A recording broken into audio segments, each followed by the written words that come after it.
Alright, what's going on, my loveliest and dearest people out there? Welcome to पढ़लेट एंटीज। और अब है हमारा भैया सोशल का पेपर, और ये हमारा लास्ट पेपर है जो कि थोड़ा सा टफ सा होने वाला है, क्योंकि इसके बाद तो बस अब हिंदी का पेपर बचा हुआ है। बाकी हमने सब कुछ कर लिया है, तो भाई बहुत सारा, पहले तो खुश हो जाओ। बाकी तुम लोगों को बताता हूँ, ज्यादा लोड लेने की जरूरत नहीं है। देखो तुम्हारे पास में अब कैसे क्या पढ़ना है, क्या नहीं पढ़ना है, वो चीजें मैं तुमको बता देता हूं। वैसे तो तुम्हारे पास में छुट्टियां सिर्फ 3 बची है, तो मोर और लेस तुमको यहां पर वही चीज देखनी पड़ेगी कि तुमको क्या आता है। मतलब यहां पर तुमको सब कस्टमाइज करके करना पड़ेगा कि तुम्हारे हिसाब से तुमको क्या करना है।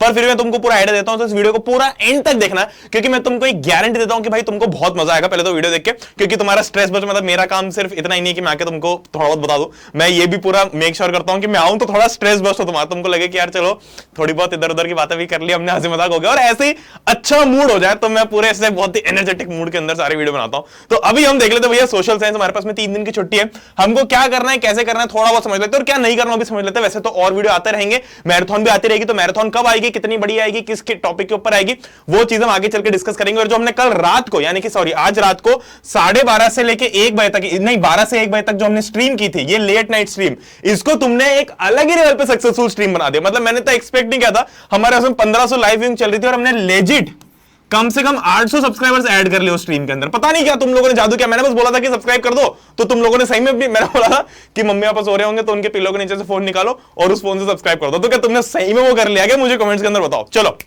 बहुत बढ़िया। तो क्या करना है पहले समझ लेते हैं फटाफट। सबसे पहली चीज देखो, सोशल साइंस पढ़ने के लिए तुमको मैं 2 चीजें मानता हूं, ठीक है। एक तो हो गया ज्ञान लेना, और एक हो गया ज्ञान देना, ठीक है। तो अभी हम लेने की बात कर लेते, फिर हम ज्ञान देने की बात कर लेंगे। मैं ज्ञान लेने देने की बात कर रहा हूं, ठीक है। चलो ओके तो सबसे पहली चीज तो ज्ञान लेना, मतलब कि हम पहले ज्ञान कहां से ले, यानी कि थ्योरी समझना कि भाई एक्चुअली हमको पढ़ना क्या है और पढ़ना कहां से, वो देख लेते हैं। तो अभी तुम लोग बिल्कुल भी एनसीईआरटी पूरी रीड करने मत जाना, ठीक है। एनसीईआरटी हमको पूरी रीड नहीं करनी है। तुम क्या करो, तुम यहां पर जो मैराथन आएगी या तो वो देख लो, ठीक है। देखो मैराथन जो हम लेंगे उसकी डिटेल बताऊंगा, वो देख लो, या फिर तुम जो ऑलरेडी लेक्चर्स डले हुए यूट्यूब के ऊपर, तुमको जिसके पसंद है वो देख लो। इस चैनल के ऊपर भी डले हुए, मैंने तुम लोगों को बहुत ही मस्ती मजाक नाचते गाते हुए पढ़ाया। तो अगर तुमको ऐसा लग रहा है कि यार हमको बोर भी नहीं हो रहा, हमको 1-1.5 घंटा पढ़ के बिल्कुल ऐसा फील करना है कि हमने कुछ नहीं पढ़ा पर हमको मजा बहुत आया, तो तुम मेरे लेक्चर देख सकते हो। मतलब कुछ नहीं पढ़ा एज इन कि तुमको फील नहीं आएगी कि तुम पढ़ रहे हो, पर तुमको समझ में आएगा, ठीक है। तो वो चीज देख सकते हो। इसको वैसे तो मेरे लेक्चर ऑलरेडी मैं 3-4x पे बनाता हूं, पर अगर तुम लोगों को ज्यादा स्लो लगे तो तुम 1.5-2x वगैरह पे देख लो। वैसे तो मैं रिकमेंड नहीं करता हूं कि मेरे 1x पे देखो। इसके बाद में देखो मैराथन का लेक्चर्स हो गया, अब ये इससे तुम चीज समझने लग जाओगे। अब तुमको क्या करना है, यहां पर या तो नोट्स तुम पढ़ लो, ठीक है। नोट्स अगर खुद ने बना रखे हैं तो उससे अच्छा और कुछ नहीं है, ठीक है। मैं तुमको ये नहीं, मैंने कल रात को भी स्ट्रीम में ही बोला था कि मैं नहीं बोलूंगा कि दुनिया के सबसे अच्छे नोट्स हमारे दिए हुए हैं, ठीक है। वैसे डेफिनेटली नोट्स बहुत अच्छे, हमने बहुत मेहनत की, पर अगर खुद के नोट्स हैं तो मैं फिर भी यही रिकमेंड करूंगा कि तुम खुद के नोट्स यूज करो, क्योंकि यहां पर मेरा ऑब्जेक्टिव ये नहीं कि मेरे नोट्स पर डाउनलोड्स बने, हमारे पढ़ने के नोट्स पर डाउनलोड्स बने। मेरा ऑब्जेक्टिव है कि तुमको सबसे अच्छे से नंबर आने चाहिए और सबसे सही चीज समझ में आनी चाहिए।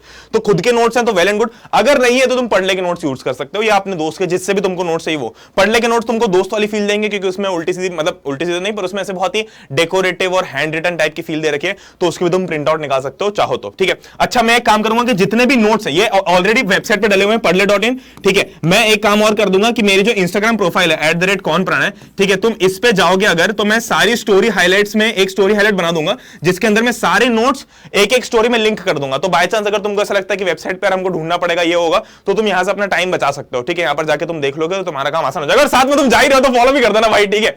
थोड़ी फॉलो रिक्वेस्ट भी कर लो मैं तुम लोगों से, वैसे तुम बहुत ऑनेस्ट रहता हूं, तुम लोगों को बता देता हूं प्रमोशन के क्या क्या तरीके होते हैं, क्या नहीं होता है, बिल्कुल खुलेआम बताता हूं। पर किसी दिन ना बहुत पिट जाऊंगा बहुत बुरी तरीके से। चलो मैराथन लेक्चर्स, अब देखो सबसे पहली चीज तो तुमको थ्योरी अंडरस्टैंडिंग में 2 चीजें करनी है। एक तो तुमको लेक्चर देखना है, ताकि तुमको, क्योंकि देखो सोशल ऐसी चीज है जो कि रिकॉल वाली है, ठीक है। मतलब कहानी के फॉर्म में तुमको बताया तो मजा आएगा। तो लेक्चर्स प्लस नोट्स, ये चीजें तुमको करनी है, ठीक है। पूरी एनसीईआरटी रीड मत करना। अगर तुमने एनसीईआरटी में पुताई कर रखी है तो वो चीज तुम कर लो, बहुत बढ़िया हो जाएगी, ठीक है। एनसीईआरटी की जो पुताई होती है ना, जिसके अंदर हम पूरी इंपॉर्टेंट चीजें मार्क करके रखते हैं, वो कर लोगे तो तुम्हारा बहुत बढ़िया काम हो जाएगा। तो सिर्फ ये 2-3 चीजें करो। सबसे ज्यादा रिकमेंड मैं यही करता हूं कि अभी एनसीईआरटी रीड नहीं करना है, ठीक है। अभी क्या करना है, लेक्चर्स देखना है और नोट्स पढ़ना है सिर्फ, ठीक है। इससे क्या होगा, लेक्चर देखोगे तो कान में चलती रहेगी बात, और नोट्स पढ़ लोगे। एक बार जो चीज तुमने सुनी है उसको रीड कर लेते ना, तो एक पहली बात तो कॉन्फिडेंस अलग लेवल पे बनता है, और दूसरी चीज रिकॉल बहुत सही होता है। रिकॉल मतलब कि तुम याद बहुत अच्छे से कर पाते हो। तो जब तुम एग्जाम में तुमको कुछ आ नहीं रहा होगा ना, तो तुमको अगर ऐसा होगा कि यार ये नोट्स में पढ़ा था, और हाँ वो प्रणय भैया ने उस टाइम पे ऐसा चिल्ला चिल्ला के बोला था कि गांधी जी ने ऐसा कर दिया, वैसा कर दिया, किसी ने ये कर दिया, किसी ने वो कर दिया, अच्छा उसी के रिलेटेड चीज नोट्स में लिखी, तो अच्छा ये लिख दिया हमने आंसर। ऐसे करके आंसर बनता है, ठीक है। जरूरी नहीं कि तुमको हर एक आंसर आ रहा हो वहां पे, ठीक है। तो ये रिकॉल होना बहुत जरूरी है, ठीक है। तो वो चीज हम देख लेंगे, ठीक है। तो ये हो गई थ्योरी अंडरस्टैंडिंग। तो ये हमने पहले ज्ञान ले लिया, अब हम उल्टी करने की बात करेंगे, ठीक है।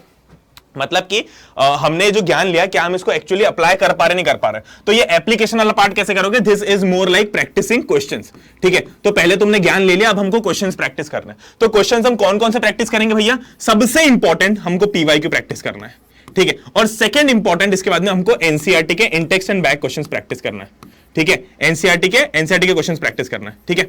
अब देखो, मैं जो तुमको बता रहा हूं ना कि ये किस सीरीज में करना है, ये मैं तुमको किस टाइप से बता रहा हूं, मैं तुमको प्रायोरिटी ऑर्डर बता रहा हूं। देखो, मैं भाई बहुत ही एंटरप्रेन्योर माइंडेड बंदा हूं, मैंने तुमको कल भी बताया था, मैं बहुत ही आरओआई फोकस्ड इंसान हूं। आरओआई मतलब क्या होता है? रिटर्न ऑन इन्वेस्टमेंट, ठीक है। मतलब मैं कितना इन्वेस्ट कर रहा हूं, उसके बदले मुझे कितना रिटर्न मिल रहा है। मान लो मैं 100 रुपए इन्वेस्ट कर रहा हूं, तो मुझे उसके बदले में 500 रुपए मिल रहे हैं एक जगह पे, और दूसरी जगह में मैं 50 रुपए इन्वेस्ट कर रहा हूं और यहां पर भी मुझे 500 रुपए मिल रहे हैं। तो मैं क्या प्रीफर करूंगा? मैं 50 वाला प्रीफर करूंगा ना, क्योंकि मेरा इन्वेस्टमेंट कम लग रहा है पर रिटर्न तो मुझे बढ़िया मिल रहा है, ठीक है। तो मेरा आरओआई ज्यादा कहां हुआ? यहां पे ज्यादा हुआ। तो सेम चीज हमको यहां भी करनी है भाई, हमको सबसे कम इन्वेस्ट करना है। अभी हम पैसे इन्वेस्ट नहीं कर रहे हैं, अभी हम क्या इन्वेस्ट कर रहे हैं? टाइम एंड एनर्जी, ठीक है। अभी हम टाइम एंड एनर्जी इन्वेस्ट कर रहे हैं। तो इसके बदले में हमको सबसे ज्यादा रिजल्ट मिलना चाहिए, सबसे ज्यादा नंबर आने चाहिए। तो मैं आरओआई के हिसाब से तुमको ऑर्डर बना के बता रहा हूं, ठीक है। आरओआई के हिसाब से क्या ऑर्डर बना के बताया मैंने तुमको? सबसे पहले तुमको लेक्चर देखो, ठीक है। फिर नोट्स या फिर एनसीईआरटी रीड करो, ठीक है। अब लेक्चर देख लोगे ना, तो इससे तुम्हारा क्या होगा कि मैक्सिमम पोर्शन तुमको समझ में आने लग जाएगा, ठीक है। तो ये करना तो जरूरी है ही है। अब नोट से तुम्हारे और फिर मतलब सबसे ज्यादा मेजर पोर्शन तुम इससे कवर कर लोगे, फिर थोड़ा सा जो और कम वाला मेजर पोर्शन इससे कर लोगे, फिर इसके बाद में तुम पीवाईक्यूज करोगे, तो इससे तुम काफी अच्छा मेजर पोर्शन कवर कर लोगे, ठीक है। फिर इसके बाद में तुम एनसीईआरटी के क्वेश्चंस करोगे, ठीक है। तो ये चीज मैं ऐसे इसलिए लिख रहा हूं प्रायोरिटी ऑर्डर में, ठीक है। करना हमको सभी है, पर लेट से कि तुम स्टार्ट यहां से करते हो, तुम्हें टाइम नहीं मिलता, तो तुम यहां तक कर लो। अगर ज्यादा टाइम मिलता तो यहां तक कर लो, और टाइम मिलता तो और क्वेश्चंस वगैरह ये जो सैंपल पर वो प्रैक्टिस कर लो। पर ये जो चीज है ना प्रायोरिटी ऑर्डर में, कि भाई पहले ये करना है, दूसरा ये करना है, तीसरा ये करना है, चौथा ये करना, तो इस प्रायोरिटी ऑर्डर को फॉलो जरूर करना, ठीक है। बहुत ही बढ़िया, तो ये चीज समझ में आ गई। तो अब क्वेश्चंस हमको यहां पर पीवाईक्यू पहले इसलिए करने का बोल रहा हूं क्योंकि इससे तुमको एग्जैक्टली पता चलेगा कि एग्जाम के अंदर क्या आ रहा है। एनसीईआरटी के अंदर है ना कुछ क्वेश्चंस ऐसे दे रखे हैं जो कि थोड़ा आउट ऑफ द बॉक्स है, मतलब जो कि ज्यादा ऐसे रिलेट मतलब है तो अच्छे है, पर उनकी लैंग्वेज अलग है। यहां पर तुमको लैंग्वेज भी पता चलेगी, और कई बार पीवाईक्यू से क्वेश्चन ऐसे कैसे उठ के भी आ जाता है। अब पीवाईक्यूज कहां से मिलेंगे? जो नोट्स की मैं तुमको बात कर रहा हूं ना, पढ़ने के नोट्स की, उसके एंड में तुमको पीवाईक्यूज दे रखे हैं, ठीक है। या फिर तुमको और ज्यादा इंपॉर्टेंट क्वेश्चन के सेशंस वगैरह इस पे आएंगे, मैराथन का भी शेड्यूल बताने वाला हूं, तो वो चीज तुमको ऐसे समझ में आ जाएगी, ठीक है। तो पीवाईक्यूज एंड इंपॉर्टेंट, अब देखो पीवाईक्यूज और इंपॉर्टेंट क्वेश्चंस करना बहुत जरूरी है, ठीक है। तो एप्लीकेशन में हमको अब क्या करना है? क्वेश्चंस वगैरह याद करना है, ठीक है। ताकि देखो क्वेश्चंस याद करना जरूरी क्यों है, मैं तुम लोगों को एक बहुत सिंपल चीज बता देता हूं। मैं ना तुम लोगों को ऐसा नहीं बोलूंगा, देखो मैं तुमको भाई जैसी फील लेता हूं, दोस्त वाली फील लेता हूं, ऐसा तो करता नहीं कि टीचर जैसी फील ले दूं। तो मैं कोई ये ईगो नहीं लेके बैठता हूं कि भैया तुमको सब समझना ही है। अरे भाई मेरी बात सुनो, तुम्हारा अगर कोई दोस्त होता, ठीक है, और तुम उसके पास जाते हो और उसको बोलते कि यार मुझे ये एक्स टॉपिक समझ में नहीं आ रहा, मुझे समझा दे, ठीक है। तो मान लो एग्जाम से सिर्फ कितना टाइम बचा, एग्जाम के 1 घंटे पहले की बात है, ठीक है। तो तुम्हारा दोस्त तुमको क्या बोलेगा? अगर तुमको कोई एक क्वेश्चन या 2 क्वेश्चन समझ में नहीं आ रहे, तो तुम अपने दोस्त के पास गए, तो दोस्त तुमको क्या एडवाइस देगा? ये एडवाइस देगा कि बेटा समझ के पढ़, कि ये बोलेगा कि यार सुन 1 घंटा ही बचा है तो रट के खत्म कर ले, कुछ तो लिख के आ जाएगा, है ना। तो हमारा ऑब्जेक्टिव यहां पर समझना नहीं है, हमारा ऑब्जेक्टिव है कि हमको एग्जाम में लिख के आना, ठीक है। तो मैं तुमको हमेशा, मैं तुमको ये नहीं बोल रहा हूं कि यार सब रटने लग जाओ। मेरा बहुत सिंपल समझ है, देखो बहुत लोगों को ऐसा होता है कि यार हम तो सब कुछ समझ के ही पढ़ेंगे, ठीक है। मैं बोलता हूं कि भाई समझो, बहुत बढ़िया बात है, पर अगर इतना इंटरेस्ट है टॉपिक के अंदर, अगर इतनी ही मोहब्बत है उस टॉपिक से, तो एग्जाम के बाद समझ लेना भाई। अभी एग्जाम में नंबर ले, तुमको पता चला दुनिया भर का ज्ञान है, तुमको पूरी हिस्ट्री पता है ना, A to Z हिस्ट्री पता है, पर तुम्हारे हिस्ट्री के पेपर में भाई 40 में से तुम्हारे सिर्फ 15 नंबर है, तो कौन मानेगा तुम्हारी बात? वहीं पे अगर तुमको हिस्ट्री में कुछ नहीं पता है, तुमने भाई क्वेश्चंस करे, तुमने वो चीजें कर ली जो इंपॉर्टेंट है एग्जाम पॉइंट ऑफ व्यू से, तुमने भाई नोट्स पढ़ लिए, वो प्रीवियस क्वेश्चंस कर लिए, और उसमें तुम्हारे पास में 35 नंबर आ गए 40 में से। तो मुझे एक बात बताओ, जब तुम रैंडमली किसी के पास जाओगे, तो इस वाले इंसान को ज्यादा समझदार समझा जाएगा, इस वाले इंसान को? ये क्या बोलेगा कि भाई मुझे सब आता था, मेरे पास ज्ञान बहुत है, बस एग्जाम में लिख के नहीं आया मैं। तो ये तो कोई ऑब्जेक्टिव नहीं हो भाई, इतना ज्ञान था तो ज्ञान बाद में ले लेता एग्जाम के, अभी एग्जाम में ये नंबर ले आए हम पहले, उसके बाद में ज्ञान ले लेंगे फिर, ठीक है। तो ये चीज पहले करो, ये भी नहीं हम तो 40 में से 40 के टारगेट रखते हैं, ठीक है। ये चीज पहले करो, ठीक है। चलो अब देखो, हाँ मैथ्स का क्या करें? तो अगर मैं तुमसे आरओआई के हिसाब से बात करूं, आरओआई के हिसाब से, तो मैथ्स हमारा आ रहा है मात्र 3 मार्क्स का, ठीक है। तो हमको ऐसा बिल्कुल नहीं करना है कि हम एक पूरा दिन दे के सिर्फ मैथ्स ही कर रहे हैं, ठीक है, हमको मैप्स, अगर तुमको ऑलरेडी सब कुछ अच्छे से आता है, अगर तुम बिल्कुल अच्छी तरीके से प्रिपरेशन चल रही है तुम्हारी, तो मैं मैप की जो इंपॉर्टेंट टॉपिक्स है जिसकी अगर ट्राई करूंगा मैं मैराथन वगैरह हो पाए, ठीक है, मैं ना ले पाऊं तो कोई भी ले पर तुम्हारी मैराथन जरूर कंप्लीट हो, तो मैराथन हो जाए या किसी भी टाइप का इंपॉर्टेंट वाला सेशन हो जाए जिसमें तुमको सारे मैप्स के टॉपिक्स बता दिए हैं, तो वो चीज डेफिनेटली ट्राई करेंगे जिससे तुम्हारे 3 मार्क्स सिक्योर हो जाए। ठीक है, शॉर्ट उस सेशन से तुम्हारे 3 मार्क्स सिक्योर होने चाहिए, फिर चाहे वो 1 घंटे का 2 घंटे का। पर मैं तुमको रिकमेंड नहीं करता हूं, अगर तुमको बिल्कुल अभी कुछ नहीं आता है तो तुम यहां टाइम मत इन्वेस्ट करो अभी। ठीक है, क्योंकि देखो एनी विच वेज बिना थ्योरी के तुमको मैप तो समझ में आएगा नहीं। तुमको बोल दिया खिलाफत मूवमेंट के बारे में कुछ मैप, मान लो कुछ भी क्वेश्चन आ गया, ठीक है, मान लो सिविल डिसोबीडियंस, किसी मान लो हिस्ट्री में से कोई भी टॉपिक में से कहीं से मैप आ गया, तो तुमको पहले हिस्ट्री तो पढ़नी पड़ेगी ना, तब जाके मैप समझ में आएगा। ऐसी तो ये मैप कोई इंडिपेंडेंट चीज तो है नहीं, map is not an independent thing, map is dependent on the theory portion. ठीक है, तो थ्योरी आएगी तो मैप आएगा। ठीक है, थ्योरी नहीं आएगी तो मैप तो वैसे भी नहीं आना है। तो अभी इस 3 नंबर के पीछे अपनी जमीन जायदाद बेच के मत लग जाओ। ठीक है, ये हम बाद में भी कर लेंगे, क्योंकि 3 नंबर के पीछे हमको बचे हुए 37 नंबर नहीं छोड़ने हैं। ठीक है, वही आरओआई वाला खेल खेलना है हमको नंबर लाना जरूरी है भाई। तुमसे एग्जाम में अगर मान लो तुम्हारे 35 नंबर आ गए, तो तुमसे कोई ये थोड़ी पूछेगा कि लेट्स से कि चलो हाँ ऐसा समझ लेते हैं कि एक बच्चा जिसको 35 आए और एक बच्चा जिसको 32 है। ठीक है, तो ये 32 वाले को मान लो कि 29 तो थ्योरी में आए प्लस 3 मार्क्स पूरे मैथ्स में आ गए, और इस 35 वाले को मैथ्स बिल्कुल नहीं आता था, पर इसने 35 मार्क्स की थ्योरी बहुत अच्छे से की, प्लस इसको मैथ्स में 0 है। तो तुम ही बता दो किसको ज्यादा समझदार समझा जाएगा। ऑब्वियसली 35 वाले को। कोई ये तो पूछने आएगा कि बेटा तेरे मैप में कितने क्वेश्चन हुए। तो हमको मैप से प्यार नहीं करना है, हमको नंबर से प्यार करना है। ठीक है, और मैथ्स अगर हमारे उस नंबर की मंजिल तक लेके जा रहा है तो ठीक है, अदरवाइज रहने दो। तो ऑल इन ऑल कहने का मतलब यही है कि मैथ्स डेफिनेटली करना है, पर बिल्कुल ऐसा नहीं कि तुमको अगर कुछ नहीं आता तो तुम एक दिन पूरा मैप में दे दो। ठीक है, ये बिल्कुल नहीं करना, क्योंकि मैप आ रहा है 3 मार्क्स का। ठीक है, तो पहले हमको 37, पहले मैं वही बता रहा हूं, पहले एक एक करके ज्यादा से ज्यादा नंबर सिक्योर करना है। पहले हम कुछ ऐसी चीज करें जिससे हमारे 10 मार्क्स सिक्योर हो जाए, फिर जाके हम 5-5, 6-6 मार्क्स सिक्योर करने लगे। ठीक है, कहने का मतलब ये कि सबसे ज्यादा मार्क्स सिक्योर करना हमको सबसे पहले वाला काम करना। ठीक है, तो वो चीज है, बाद में बात करेंगे हम। ठीक है, चलो अब देखो सैंपल पेपर करना है क्या? तो देखो ऑनेस्टली बताऊं तो सैंपल पेपर डेफिनेटली करो तो बहुत अच्छी बात है। ठीक है, सैंपल पेपर कर लो तो उससे अच्छा और कुछ नहीं है। पर ध्यान से सुनो, अगर तुम्हें कुछ नहीं आता है, ठीक है, या तुम्हें थोड़ा बहुत भी आता है, तो सैंपल पेपर एक बार देख लो। ठीक है, एक बार नजरें डाल लो सैंपल पेपर के ऊपर। ऐसा क्यों बोल रहा हूं? क्योंकि इससे तुमको तुम्हारे स्ट्रॉन्ग और वीक टॉपिक्स पता चलेंगे। ठीक है, अगर तुमको थोड़ा बहुत आता है तो तुम्हें स्ट्रॉन्ग और वीक टॉपिक्स पता चलेंगे। अगर तुम्हें कुछ नहीं आता है, बिल्कुल कुछ नहीं आता है, तो सैंपल पर देख के तुम्हें कुछ वैसे भी समझ में नहीं आएगा। ठीक है, तो अभी तुम मेनली थ्योरी वगैरह पे ध्यान दो। ठीक है, तो अगर तुम्हें थोड़ा बहुत आता है तो एक बार सैंपल पर देख लो। मैं नहीं बोल रहा कि सैंपल पर करने बैठ जाओ, अभी 3 घंटे से मत दो। 3 घंटे में इसमें तब देंगे जब हमको एक्चुअली सब कुछ आता है। ठीक है, क्योंकि सैंपल पेपर के अंदर जो सेट ऑफ क्वेश्चंस है वो तो कम ही है, तो उसमें से क्वेश्चन आने की प्रोबेबिलिटी, एग्जैक्टली सेम क्वेश्चन आने की प्रोबेबिलिटी कितनी है? 10%, 20%। मतलब सैंपल पेपर में से तुमको हो सकता है 1-2 क्वेश्चन सेम टू सेम आ जाए, बाकी तो अलग ही आना है। तो बाकी के अलग क्वेश्चंस के लिए थ्योरी पढ़ना इंपॉर्टेंट है, तो वो चीज पहले कर लो। ठीक है, मेरा कुल मिला के ना तुमको भाई वाली वाइब दे रहा हूं मैं कि ये पहले कर लो, ये बाद में कर लो, ये कर लो, ये कर लो। मैं तुमको ये भी बताऊंगा कि क्या नहीं करना, तो एक वीडियो आएगा जिसके अंदर बताऊंगा कि ये चीजें मत करो अभी लास्ट टाइम पे। वैसे तो मैंने तुमको मैक्सिमम चीजें बताई दी है, भावना में बह के कि एनसीईआरटी मत पढ़ो, ये मत पढ़ो, तो कोई बात नहीं। ठीक है, तो कुल मिला के तुम बस देख लो, मतलब आधा घंटा निकाल के, 30 मिनट निकाल के तुम थोड़े 2-3 सैंपल पेपर देख लो, उसमें तुम्हें आइडिया ले लो कि भैया हमको ये चीज बिल्कुल नहीं आती है और ये चीज बढ़िया तरीके से आती है। ठीक है, तो मतलब तुमको एक बार आइडिया लग जाएगा कि कौन सा चैप्टर तुमको बिल्कुल 0 पे और कौन सा चैप्टर आ रहा है। अब देखो, ठीक है, इतना समझा गया। पहले चलो मैराथन का शेड्यूल बताने से पहले एक चीज बताता हूं। 11, 12, 13 3 दिन है। इस दिन के लिए हमको कोई भी नया टॉपिक नहीं छोड़ना है। ठीक है, जो करना है इन 2 दिनों में करना है। अगर तुमको कोई चीज नहीं आती है, बिल्कुल नहीं आती, देखो थोड़ी बहुत आती तो डेफिनेटली 13 को भी पढ़ेंगे हम वो चीज, पर अगर तुमको कोई चीज बिल्कुल नहीं आती, 0 पे हो बिल्कुल तुम उस चीज में, तो 11 और 12 में कंप्लीट करो। 13 में भी अगर तुमको ठीक है सुबह तक अगर करना हो तो कर लो, पर 13 की आफ्टरनून से लेकर रात तक, ठीक है, हम कोई भी नई चीज नहीं उठाएंगे, बिल्कुल ऐसी जो हमको बिल्कुल नहीं आती है। ठीक है, तो इसलिए मैं तुमको रेकमेंड क्या कर रहा हूं कि पहले भैया हिस्ट्री तो कर ही लो सबसे पहले। आज में हिस्ट्री उठा के निपटा दो, क्योंकि हिस्ट्री में एक चैप्टर है मात्र, और वो भी कहानी के फॉर्म में। वो अगर तुम मेरा लेक्चर देख लोगे ऑलरेडी वाला तो भी तुमको बहुत मजा आएगा, और आज मैराथन देखोगे तो उसमें बहुत मजा आएगा। तो हिस्ट्री तुम डेफिनेटली कर ही लो। ठीक है, क्योंकि ये एक ही चैप्टर तुम्हारा 10 मार्क्स का आ रहा है, और इसमें से भी 1 मार्क्स का तो मैप आ रहा है। ठीक है, तो मेनली 9 मार्क्स तो तुम्हारे पूरे इससे बन जाएंगे। ठीक है, उसके बाद में जो बचा ज्योग्राफी, सिविक्स और इकोनॉमिक्स, वो 10-10 नंबर के आ रहे हैं, तो उसमें से भी जो सबसे आसान होगा तुम्हारा इकोनॉमिक्स वाला पोर्शन होगा। ठीक है, तो इको में भी तुमको करीब 10 नंबर फ्री के मिल जाएंगे। ठीक है। सिविक्स के अंदर जो आउटकम्स ऑफ डेमोक्रेसी है उसके तुम सिर्फ क्वेश्चंस कर लो, ठीक है, क्योंकि उसका पॉलिटिकल पार्टीज तो वैसे ही सिंपल चैप्टर है, वही सिंपल चीज है जो तुमको पता ही है।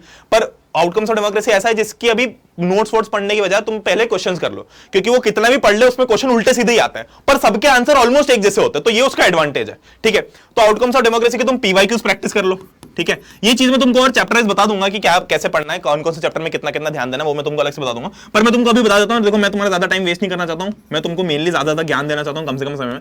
तो आउटकम्स के तुम सबसे पहले पीवाईक्यूज कर लो, ठीक है। तो ये तुम्हारा काम हो गया। अब बचा ज्योग्राफी। तो ज्योग्राफी ऐसी चीज है जो थोड़ा सा डिफिकल्ट है, मतलब इससे तुम्हारे मैप्स बन रहे होंगे, 2 नंबर का मैप इससे भी आएगा, ठीक है। तो 2 नंबर का मैप इसमें कहां से आएगा, 3 चैप्टर्स हमारे पास में, मिनरल्स एंड एनर्जी रिसोर्सेज। अब देखो उस चैप्टर से सिर्फ और सिर्फ मैप आ रहा है, ठीक है, तो वो चीज हम बाद में करेंगे। पहले हमारी प्रायोरिटी क्या है, जिससे हमारे सबसे ज्यादा नंबर बन सके हमको वो करना है, ठीक है। तो मिनरल्स एंड एनर्जी रिसोर्सेज जिससे सिर्फ मैप आ रहा है हम बाद में करेंगे, अभी हम मेनली थ्योरी वाले पोर्शन कर लेंगे, ठीक है। तो वो जो बच्चे 2 चैप्टर वो तुम कर लो। मैन्युफैक्चरिंग इंडस्ट्रीज बहुत सिंपल है, ठीक है। तो ऑल इन ऑल मैं तुमको कहने का मतलब यही है कि मैं तुमको सारी चीजें ऐसी बता रहा हूं जो तुमको सबसे सही तरीके से कम समय में ज्यादा से ज्यादा नंबर लाके दे, ठीक है। मतलब हमको ट्राई यही करना है कि 11 तारीख को हम 40 में से एटलीस्ट 15-20 नंबर सिक्योर कर लें, ठीक है। 12 तारीख को हम इसमें से एटलीस्ट 10 से 15 नंबर स्कोर कर ले, और 13 को हम जो सिर्फ 5-6 नंबर का काम रखें, मतलब 13 तारीख का जो काम है हमारा सिर्फ 5-6 मार्क्स सिक्योर करने का, तो हमको सबसे पहले सबसे ज्यादा नंबर सिक्योर करना है, ठीक है। फिर अगले दिन हमको उससे थोड़े से कम, और अगले दिन फिर बचे हुए जो नंबर है वो सिक्योर करना है, ठीक है। तो ये मेरी स्ट्रेटेजी, मतलब ये तो ऑब्वियस बात है तुमको सबको ऐसे करना, और तुम्हारा जो सीनियर होगा, तुम्हारे जो दोस्त भाई होंगे वो भी तुमको सेम इसी तरीके की एडवाइस देंगे, ठीक है। अब फटाफट मैराथन का शेड्यूल देख लेते हैं। तो देखो कल रात को जो हमने रात को लाइव स्ट्रीम करी थी, रात की 12 से 1 बजे तक, मतलब मुझे नहीं लगता उस टाइम पे सिर्फ एक कैरी मनाटी स्ट्रीम कर रहा था, एक मैं स्ट्रीम कर रहा था, ठीक है। वो गेमिंग स्ट्रीम कर रहा था, हम पढ़ने की स्ट्रीम कर रहे थे, फिर भी हमारे यहाँ पर बच्चे आ रहे थे और सबको मजा भी बहुत आ रहा था, क्योंकि मैं थोड़ी इधर-उधर की बातें कर रहा था, तुम्हारे द्वारा रात को जो मिडनाइट स्ट्रेस होता है वो बस्ट कर रहा था, ठीक है। और बाकी और मस्ती वस्ती तो कर ही रहा था मैं, जो बिल्कुल दोस्त वाली होती है। तो हम रात को हमने 12 से 1 की जो स्ट्रीम की, उसमें मैंने ऐसा पाया कि मैंने कुछ आइडियाज प्रपोज किए कि भैया इनमें से कौन सा करें, तो तुम लोगों ने ऐसा बोला कि हम क्या करते हैं, हम एक मैराथन करते हैं सबसे पहले वाली, जो कि होगी थ्योरी की मैराथन, जिसमें हम पूरी थ्योरी कवर कर लेंगे, थ्योरी, और इसमें कुछ क्वेश्चंस वगैरह कर लेंगे, या कुछ मैं आइडियाज वगैरह दे दूंगा, ठीक है। तो इसमें पूरी थ्योरी है, कुछ हमारी 3 से 4 घंटे की हो सकती है, ठीक है, ये 4 से थोड़ी ज्यादा भी हो सकती है, 4-4.5 घंटे की। पर मैं तुमको इस बात की गारंटी देता हूं कि भाई मैं सोशल साइंस अगर पढ़ा रहा हूं तो पहली देखो, साइंस जो कि कहानी नहीं है उसको भी मैं कहानी बना के पढ़ाता हूं, तो जो सोशल साइंस ऑलरेडी कहानी है उसको तो पक्की कहानी बनाएंगे, मतलब नाच नाच के, थोड़ा इमोशनल कर करके, ठीक है, थोड़ा रोना धोना करके, पूरी एंटरटेनमेंट की तरीके से हम लेके चलेंगे इस पूरी के पूरे सोशल साइंस को, ठीक है। तो ये 3-4 घंटे तुम्हारे, अरे सीरी दीदी आप हमेशा क्यों बोलती हो, चुप रहो, ठीक है। तो ये 3-4 घंटे हम मैराथन के करेंगे, इसके अंदर तुम्हारी पूरी थ्योरी प्लस कुछ क्वेश्चन हम कवर कर लेंगे। फिर दूसरी कल, यानी कि ये हो गए हमारे 11 मई, ठीक है, ये हो गया हमारी 12th, ठीक है। 12 तारीख को हम क्या करेंगे, कुछ पीवाईक्यूज प्लस इंपॉर्टेंट क्वेश्चंस की मैराथन करेंगे, ठीक है। इसके अंदर तुमको ज्यादा से ज्यादा नंबर बन जाएंगे, मतलब इसमें से काफी सारे क्वेश्चन आएंगे। जो अथर्व ने तुम्हारे जो साइंस के क्वेश्चंस कराए थे, 90% पेपर एग्जैक्टली वहीं से आया था, ठीक है। अब देखो इस बात की गारंटी तो कोई नहीं दे सकता कि कितने % पेपर आएगा, पर हाँ ये हमने देखा था कि 90% पेपर सिर्फ उन्हीं क्वेश्चन है, मतलब अगर किसी बच्चे ने वो दिए हुए क्वेश्चंस भी कर लिए होते तो उसको आराम से 35 नंबर आ जाते हैं सिर्फ वो क्वेश्चंस करके, ठीक है। तो सेम चीज हम ट्राई करेंगे कि यहां पर भी कर पाए, तो इस मैराथन में तुम्हारे सारे क्वेश्चंस कवर हो जाएंगे। और जो लास्ट डे होगा, अब देखो इसी बीच हम कुछ छुटपुट मैराथन और छुटपुट वीडियोस और डालते रहेंगे, जैसे मैप्स का हो गया, ठीक है, इंपॉर्टेंट टॉपिक्स का हो गया, वो चीज हम डालते रहेंगे। और लास्ट दिन हम करेंगे ग्रैंड मैराथन। ग्रैंड मैराथन के अंदर हम थ्योरी प्लस पीवाईक्यू दोनों चीजों का एक फटाफट रिवीजन ले लेंगे, ताकि अगर तुमने ये सब अच्छे से पढ़ा है तो वहां पर तुम्हारा रिवीजन बढ़िया हो जाए, ठीक है। क्योंकि लास्ट डे मैराथन तो लेना ही है, क्योंकि और भी बहुत सारे लोग जिन्होंने कुछ नहीं पढ़ा होगा तब तक, तो वो भी इस चीज को देख पाएंगे, ठीक है। तो ये हम चीज करना है। अब इसका देखो ऑब्जेक्टिव क्या है। देखो अगर मैं हमारे चैनल के पॉइंट ऑफ व्यू से बोलूं तो अगर मैं मैराथन ऐसी लेता जिसमें मैं एक ही उसमें सब कुछ करा रहा होता, तो हो सकता था कि व्यूइंग ज्यादा आती। पर मैंने तुमको कल रात को बोला कि यार मेरा ऑब्जेक्टिव ये नहीं है लास्ट के 3 दिन में मैं कि मैं अपनी व्यूइंग के चक्कर में तुम्हारी थोड़ी सी भी प्रिपरेशन इधर उधर करूं, ठीक है। वो चीज हम बिल्कुल नहीं करेंगे। साल भर ठीक है, जिसको जो करना हो कर लो, पर आखिरी के 2-3 दिन में यार सबसे ज्यादा फोकस तुम्हारा भी यही होना चाहिए कि मैं किसी की बातों में आके उल्टा सीधा कुछ ना करूं। और मैं भी तुमको ये बोलता हूं, तुमको अगर मेरा ये तरीका सही ना लगा जो अभी तक मैं बोल रहा हूं, तो तुम आउटराइट इसको कैंसिल कर दो। तुमको जो सबसे अच्छा लग रहा है वो करो, ठीक है। मैं ये नहीं बोलता कि इसको फॉलो कर लो, इसको फॉलो कर लिया तो बस यही है, इसके अलावा सब कुछ गलत है, ऐसा कुछ नहीं। तुमको अगर लगता है कि तुम किसी और में कंफर्टेबल हो तो वो कर लो भाई। मैं तुमको बिल्कुल, क्योंकि समझ रहे हो ना तुम, हमारा बॉन्ड इतना अच्छा है, ठीक है, हम प्यार ही इतना करते हैं, ओके अब देखो एक और चीज, ठीक है, लास्ट में आ गए हम इस वीडियो के, मैं फटाफट इस वीडियो को एंड कर देता हूं। वैसे तो मैंने सोचा था कि छोटा सा करेंगे पर लंबा हो ही गया। ये हमने कल रात को इतिहास रच दिया, ठीक है। हमने करीब करीब कुछ 1000 सब्सक्राइबर्स ऐड कर लिए कल रात की स्ट्रीम से, जिसमें मात्र 1500 लोग देख रहे थे। मतलब ये पता नहीं हमने कैसे कर लिया, पर मैंने तुम लोगों को बोला कि प्लीज हमको ये करना है, क्योंकि हमारा जो टारगेट है वो है 3 लाख का। 3 लाख बिफोर एग्जाम सीजन, मतलब पूरा एग्जाम सीजन कंप्लीट होने से पहले तुम्हारे जो 10th की बैच है उनको 3 लाख सब्सक्राइबर्स तक पहुंचा दे, ठीक है। तो अगर तुम लोग अभी इस सेशन को देख रहे हो तो आई हाईली रिक्वेस्ट कि प्लीज मेक श्योर कि तुम जितने दोस्तों को हो सके इस चैनल को शेयर करो, क्योंकि हमको यार प्लीज ये चीज करनी है। मतलब मैं बहुत बेसब्री से ये देखना चाहता हूं ये नंबर इस चैनल के ऊपर आते हुए, ठीक है। और वो भी आने वाले 2 दिन, मुझे पता है बहुत एग्रेसिव टारगेट है, 2 दिन में कोई 20,000 सब्सक्राइबर्स बहुत बड़ी बात होती है, पर अगर तुम जब रात की 1 घंटे की स्ट्रीम में 1000 सब्सक्राइबर्स बढ़ा सकते हो तो अभी तो तुम ये कर ही सकते हो, ठीक है। और इसको एक रिक्वेस्ट ही मान लो, ठीक है, एक भाई की। और वैसे तो मैं तुमको ये नहीं बोलता हूं कि सब्सक्राइब करो ही सही, प्लीज, हमेशा नहीं बोलता हूं, पर देखो अभी जब हमारा बॉन्ड इतना अच्छा है और हम जैसे तुम जो चाहते हो मैं तुम्हारे दिल की बात समझ लेता हूं, वैसे मेरे दिल की बात समझ लो, ठीक है। ये टारगेट हम फटाफट अचीव कर लेते हैं, तो इस वीडियो को तुम शेयर कर दो, या फिर तुम्हारे मम्मी पापा का सबके फोन निकालो, सारे दोस्तों के फोन निकालो जबरदस्ती और उनके सारे अकाउंट सब्सक्राइब कर डालो। तो अगर इस वीडियो को 1000 लोग भी देखते हैं और 1000 लोगों ने और 1000 लोगों से सब्सक्राइब करवा दिया तो इमीडिएटली हम 1000 सब्सक्राइबर्स और ऐड कर लेंगे, ठीक है। तो ये हम थोड़ी मूवी वाली बात हो गई ऐसे तो, पर कोई बात नहीं, ठीक है। वीडियो थोड़ा लंबा हो गया, बट आई होप कि तुम लोगों को इस वीडियो से बहुत सारा ज्ञान देखने को मिला। तो with that being said, I hope you guys enjoyed this video. मिलते हैं हम लोग मैराथन के अंदर। अच्छा, आज वाली जो मैराथन है वो प्रोबेबली 4 बजे होनी थी, ठीक है, पर वो हो सकता है कि 5 बजे शिफ्ट हो जाए। वो जो एग्जैक्ट शेड्यूल है वो मैं तुम लोग, मतलब जब भी इवेंट बनेगा तुमको पता चल जाएगा और एक शॉर्ट वीडियो में और अनाउंस कर दूंगा। तो 5 बजे क्यों जा सकती है, क्योंकि यार थोड़ा कंटेंट वंटेंट बन रहा है तो और चीजें अच्छी हो रही है। मैंने सोचा 1 घंटा भले ही लेट हो जाए पर चीज बढ़िया आनी चाहिए, ठीक है। तो ये चीज तुम्हारे लिए हो सकती है। ट्राई करेंगे 4 बजे चालू हो जाए, पर अब 5 बजे भी हुई तो तुम चिंता मत करो, 9 बजे तक हम समाप्त कर देंगे, ज्यादा लंबा नहीं करेंगे, ठीक है। क्योंकि जब लेक्चर जब मैंने ओरिजिनली पढ़ाए थे तब भी जब 30-30 मिनट में सारे कंप्लीट करा दिए ऑलमोस्ट, और सिर्फ 1 घंटा लगा हमारे वो नेशनलिज्म वाले चैप्टर को।